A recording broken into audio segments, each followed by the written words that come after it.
magaalada Burco ee xarunta gobolka Togdheer ayaa maanta si ballaaran loogu xusay maalinta deegaanka adduunka oo ku beegan 5 Juun waxaana wasaaradda deegaanka iyo horumarinta miyiga ee degmada Burco ay maanta u qaybisay bulshada in ka badan 7,000 oo geed xafladan oo ka dhacday xarunta wasaaradda deegaanka iyo horumarinta miyiga ayaa waxa ka hadlay Cabdullaahi Xuseen Jaamac oo ah maamulaha wasaaradda deegaanka ee degmada Burco iyo Ibrahim Jaamac Guuleed oo kamid ah mas'uuliyiinta wasaaradda waxaana bulshada ugu baaqeen in la badiyo beerista dhirta isla markaana la joojiyo xaalfinta lagu hayo deegaanka waxaana kamid ah hadaladoodii waa maalintii loo aqoonsaday adduunyada inay noqoto maalintii deegaanka adduunka dhammaan caalamka waxa laga xuseeyaa maalinta deegaanka oo maanta ku beegan wasaaradda deegaankuna waxay maanta iyadii shaqaalaheeduba u dabaaldegayaan dhammaan gobolada dalka xuska maalinta deegaanka oo ku beegan 5 Juun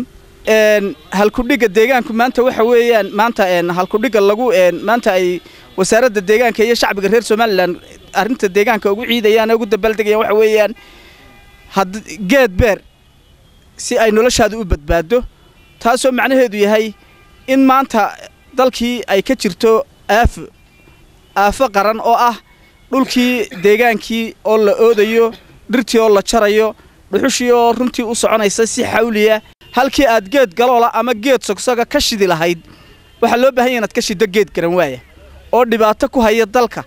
waxaynu maanta diyaar u nahay waan isugu nimi inaan bixinno dhirtii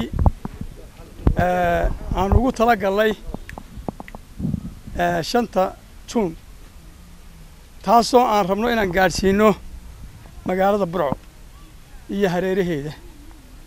hadda waxaan diyaar u nahay degmooyinka waa loo qaadi doonaa hadda diyaar waxaan u nahay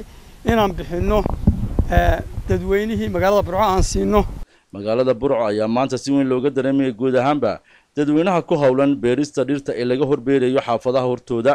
Kays Axmed Dagaale Home Cable TV Burco.